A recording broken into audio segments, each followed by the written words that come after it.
My name is Dana, 37, a single mom scraping by in Wichita, Kansas. A week before Christmas, my dad called. "It's not the right time for you and the kids to come this Christmas," he said, voice flat, like he'd rehearsed it. I froze, gripping my phone. My mom backed him up. "The house is too crowded." Crowded. I'd spent a year working overtime selling my old jewelry, skipping vacations to buy them a new Toyota because their car was falling apart.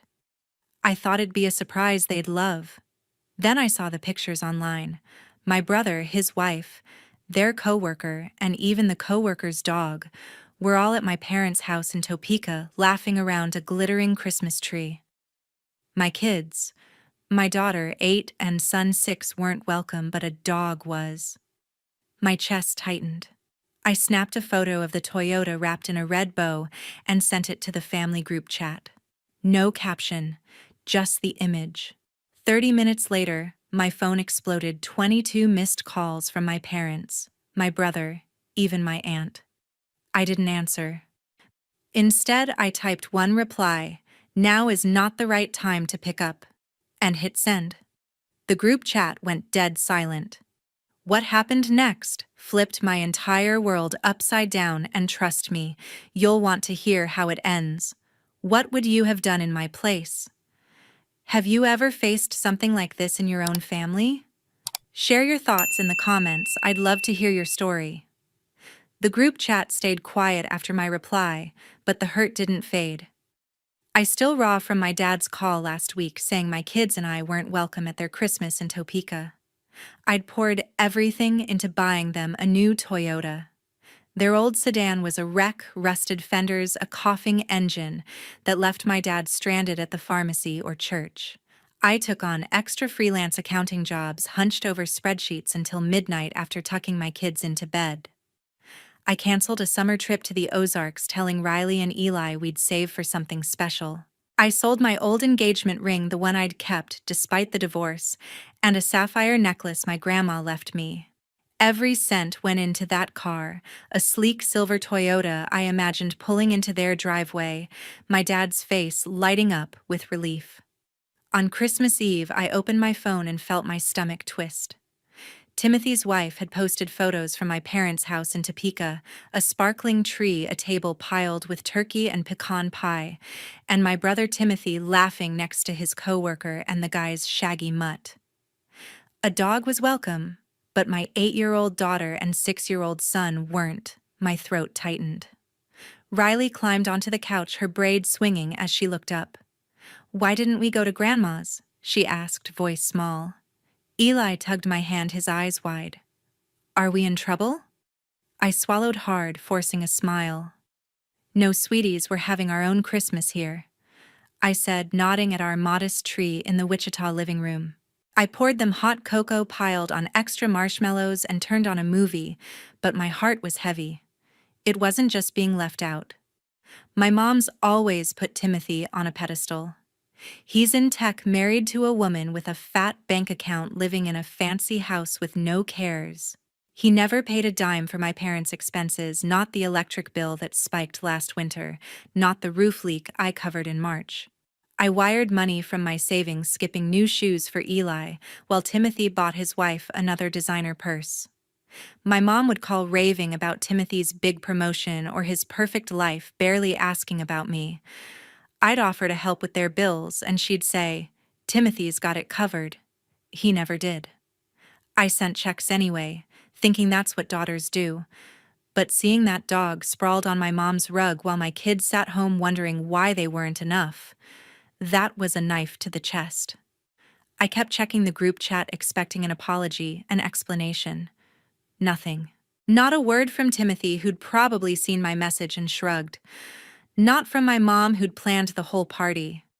I wanted to fire off a text to demand why a stranger's pet ranked higher than my children, but I didn't. Riley and Eli needed me present, not lost in anger. So I closed my phone, pulled them close, and played their favorite Christmas movie. We laughed at dancing snowmen, but my mind was stuck on those photos. The Toyota waited in my garage, its red bow mocking me. I'd sacrificed so much thinking it would matter. Now it felt like a foolish bet on a family that didn't want us. I wasn't sure what I'd do next. But one thing was clear: I couldn't keep pouring myself into people who left me empty. 2 days later, my phone buzzed with a new message. I ignored it, expecting another jab from the family group chat, but then I heard a knock at my Wichita front door. My dad stood there, his coat dusted with snow, eyes darting to the silver Toyota gleaming in my garage under the porch light. "Is that for us?" he asked, voice low, almost hopeful. I nodded, my chest tight, and let him in. Riley and Eli were upstairs asleep after a day of opening their few presents under our small tree. I didn't want them hearing this. I sat him down at the kitchen table, the air heavy between us. "I bought it for you." I said, my words sharp but steady. "Your car's falling apart, Dad." I thought it'd make things easier. I paused, the hurt from his call last week clawing at me. "But then you told me there's no room for us at Christmas. No room for my kids, but plenty for Timothy, his wife, the co-worker, and even a dog." My voice cracked, but I held his gaze. He looked down, hands fidgeting with his scarf, and I could see the guilt in his hunched shoulders. "I didn't mean for it to happen like that," he said, barely above a whisper. "Your mom, she's always had a soft spot for Timothy. You know how she is." I leaned forward, my hands gripping the edge of the table. A soft spot. She invited a stranger's pet over my daughter and son. I spent a year killing myself for that car, nights at my desk selling my jewelry, skipping vacations. For you. And you let her shut us out. My eyes burned, but I refused to cry. He flinched, his face pale, and muttered, "Timothy's wife has money. Your mom thinks they're better off." I tried to argue, but she wouldn't listen. I stood up, pacing the small kitchen, my anger mixing with a deep ache. "You tried, Dad. You're my father. You're supposed to stand up for me, for Riley and Eli. Not nod along while Mom picks favorites." I gestured toward the garage. "That Toyota was my way of showing I care, even when you all treat me like I'm invisible. I paid your electric bill last winter, fixed your roof in spring." Timothy didn't lift a finger. He's too busy buying his wife fancy gifts while I'm scraping by to keep you afloat. My dad's eyes dropped to the floor, and for a moment I thought he'd say something real, something that would fix this. But he just sighed. "I'm sorry, Dana. I don't know how to make her see." I stopped pacing, my decision crystallizing. "Then I'm done trying to make you see," I said, my voice cold. "I'm not sacrificing anymore for people who don't value us. That car, I'm taking it back to the dealership. I'm not giving gifts to a family that leaves my kids out in the cold." He looked up, startled, his mouth opening to protest, but I cut him off. "No, Dad. You don't get to ask for forgiveness now. You chose Mom's side. You chose Timothy's side." I walked to the door, holding it open. "Go home." He stood slowly, his face a mix of shame and defeat, and shuffled out into the snow. I closed the door, my hands shaking, and leaned against it. Riley's stuffed reindeer lay on the couch, a reminder of the Christmas my kids deserved, but didn't get.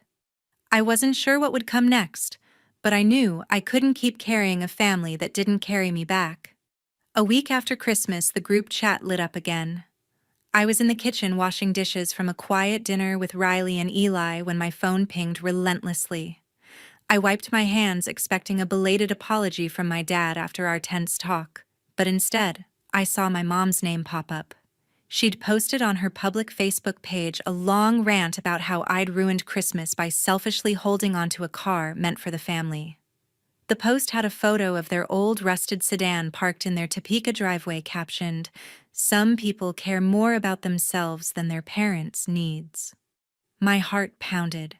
She'd twisted everything, made it sound like I'd kept the Toyota out of spite, not because they'd excluded my kids from their holiday. I scrolled through the comments, each one a fresh stab. My Aunt Doris chimed in. First, "Doris here. Dana, you should be ashamed keeping that car when your parents are struggling." Then my mom's friend Evelyn joined her words, dripping with judgment. "Evelyn says you're too wrapped up in yourself to think about family." Strangers liked the post, adding praying hands, emojis, and messages like, "So sad when kids turn their backs." I gripped my phone, my knuckles white.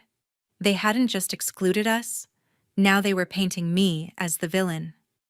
Timothy's wife shared the post, adding a crying emoji, and Timothy liked it without a word. My own brother silent as ever, letting this lie spread. I sat on the couch, staring at the screen, my anger simmering. Riley was coloring at the table, humming a Christmas tune, oblivious to the storm brewing online. Eli was upstairs playing with his new toy truck. I couldn't let them see. This couldn't let them know their grandma was dragging their mom's name through the mud. But the accusation stung, selfish, ungrateful, uncaring. Me? The one who'd paid their electric bill when it was overdue, who'd covered their roof repair when Timothy was too busy buying luxury watches. I'd sacrificed nights of sleep, my kids' summer plans, even my grandma's sapphire necklace for that car, all to help my parents. And now my mom was spinning it like I'd betrayed them. I opened the group chat where Doris and Evelyn had taken their attack private.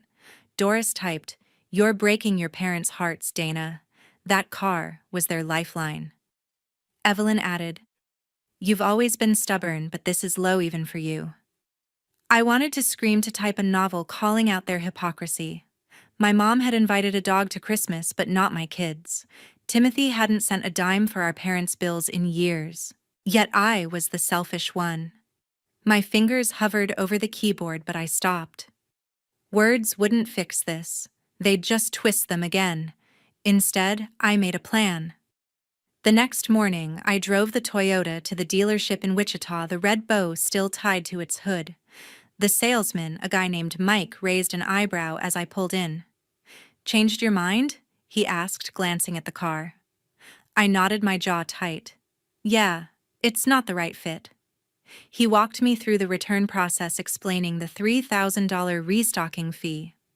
I flinched but signed the papers anyway. That money was half my savings, but keeping the car felt like holding on to a lie that my family valued me. Mike handed me the receipt and I slipped it into my purse, feeling a strange mix of loss and relief. Back home, I sat at my desk, the kids at school. I opened the group chat, my heart racing but steady. I snapped a photo of the receipt, the $3,000 fee glaring in black ink, and sent it with a single line. "This is my gift to myself." No explanation, no defense, just the truth. The chat went silent again, not a single reply from my mom, Timothy, Doris, or Evelyn. I leaned back, my hands trembling but my mind clear. I'd spent years trying to prove my worth to them, emptying my wallet and my heart. No more. That receipt was my line in the sand, my way of saying I was done chasing their approval. New Year's Eve brought snow and a strange kind of calm. After sending the receipt for the returned Toyota, I felt lighter, like I'd shed a weight I'd carried too long. My Wichita living room was warm, filled with the smell of sugar cookies as my daughter and son giggled over a mixing bowl. Riley carefully pressed cookie cutters into the dough, her tongue poking out in concentration. Eli smeared red sprinkles across his hands, laughing when they stuck to his shirt. I'd decided we needed something new, something ours. No more chasing my parents' approval or waiting for a seat at their table. Tonight, we'd start our own tradition. I pulled out a recipe book, one my grandma used to use, and we mixed butter and flour, the kids arguing over who got to crack the eggs. "I'm the egg master," Eli declared, holding one like a trophy before it slipped and splattered on the counter. Riley groaned, but I just laughed, wiping it up. We shaped stars and snowflakes, baked them golden, and piled them on a plate. Later, we curled up on the couch under a quilt, watching the Polar Express, the kids' eyes wide as the train roared across the screen. I tucked them closer, their warmth grounding me. This was what family should feel like: no judgment, no conditions, just us. The next morning, a letter arrived in my mailbox, postmarked from Topeka. My mom's handwriting was unmistakable, neat and looping. Inside was an invitation to my cousin Fern's birthday party at their house. In 2 weeks, a glossy card with balloons and a handwritten note. "Family is everything, Dana. Come home." My stomach tightened. Not with hurt this time, but with clarity. I'd heard her say family first before, when she needed me to pay a bill, when she wanted me to play nice despite her favoritism toward Timothy. It was a trap, a way to pull me back into her orbit to make me feel guilty for standing up for myself. I set the card on the kitchen counter, staring at it as Riley and Eli ate breakfast, their chatter filling the room. I didn't reply. My mom's words were a hook dressed up as love but laced with control. I'd spent years jumping when she called, thinking it would earn me a place in her heart. But after the Christmas exclusion, the public Facebook post, the silence from Timothy, Doris, and Evelyn, I saw it clearly. Her love came with strings. I wasn't falling for it again. I tucked the invitation into a drawer out of sight and turned my phone to silent. No more waiting for her texts, her apologies that never came. That afternoon, I opened the group chat one last time. No new messages since my receipt photo, but the old ones from Doris and Evelyn still burned, calling me selfish, heartless, a bad daughter. My thumb hovered over the settings and I hit mute notifications. Then, for good measure, I archived the chat, burying it deep in my app. It felt like closing a door. My heart raced, but not with fear, with resolve. I was done letting their words chip away at me. Riley and Eli deserved a mom who wasn't weighed down by guilt trips or family drama. I deserve that too. I spent the rest of the day with my kids building a lopsided snowman in the front yard. Eli insisted it needed a scarf, so we used one of my old ones, bright blue and fraying. Riley added a carrot nose, giggling when it fell off twice. For the first time in weeks, I felt free, like I could breathe, without the shadow of my mom's expectations. I wasn't sure what the new year would bring, but I knew one thing: my family, my real family, was right here, laughing in the snow. By spring, I couldn't hold it in anymore. A thick envelope arrived at my Wichita home, postmarked from Topeka, with my mom's sharp handwriting on the label. Inside was a legal document, cold and official, stating that my daughter, my son, and I were removed from my parents' inheritance. A note in my mom's script read, "You've made your choice, Dana. So have we." My hands shook as I read it, the words slicing through me. After everything, paying their bills, buying that Toyota, enduring their rejection, they were cutting us out completely.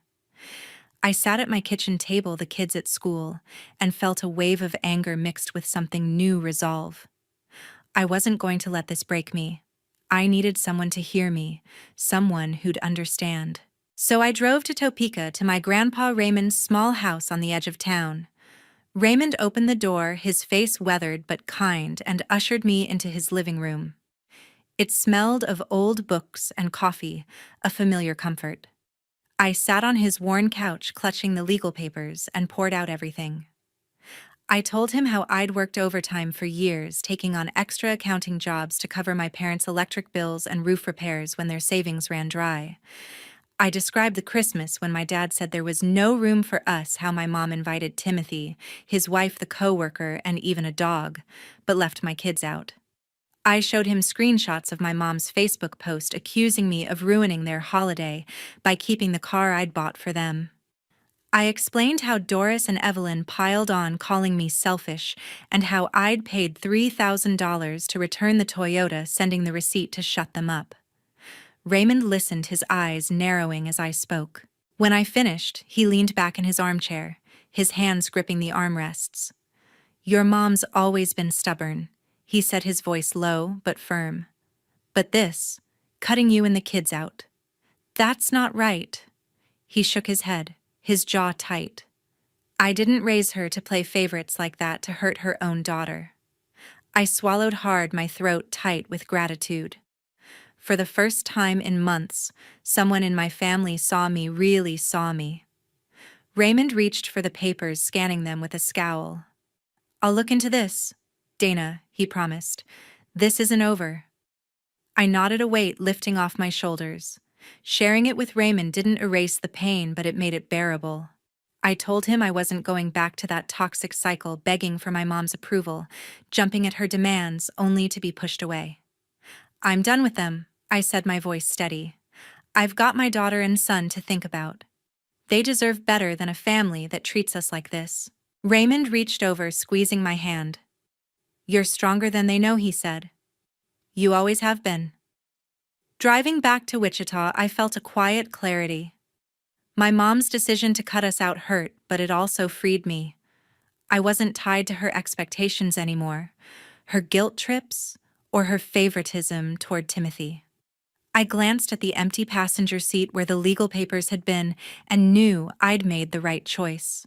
My kids and I were building something new, something real, and no document could take that away. Summer hit and everything changed. I was in my Wichita backyard watching Riley and Eli chase fireflies as the evening cooled when my phone rang. It was Raymond, his voice steady but warm. Dana, I've rewritten my will, he said. My house, my land, it's all going to you, your daughter and your son. I froze, gripping the phone, my heart racing with disbelief. He explained how he'd met with his lawyer, ensuring his modest Topeka property and savings would be ours, not my mom's or Timothy's. You've always been there for this family, Dana, he said, his tone firm with conviction. It's time someone did right by you. I thanked him, my voice catching, overwhelmed by his trust. For once, someone in my family chose me, saw my worth without strings attached. The next morning, my phone buzzed with notifications. My mom had posted on Facebook again a venomous rant calling me greedy and a family wrecker for manipulating Raymond. Timothy shared it, adding his own post. Some people will do anything for money, even tear their family apart. The words stung, but not like before. I'd expected their backlash, their need to twist the narrative. Comments piled up, strangers agreeing, some calling me a gold digger. I scrolled past, my jaw tight, refusing to let their lies pull me back into their chaos. Then the texts started. Doris sent a long message. Dana, you're tearing us apart. Share the inheritance.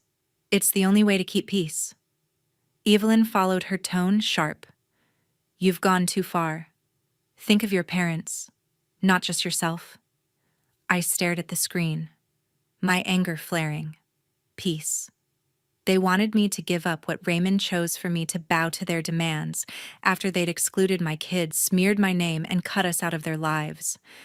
I'd paid their bills, bought them a car, and got nothing but betrayal in return. Now they expected me to play nice to keep peace. I opened my phone's contacts and hovered over my mom's number. Her face flashed in my mind, her dismissive looks, her favoritism toward Timothy, her cruel legal letter. I hit block the screen, confirming it with a quiet chime.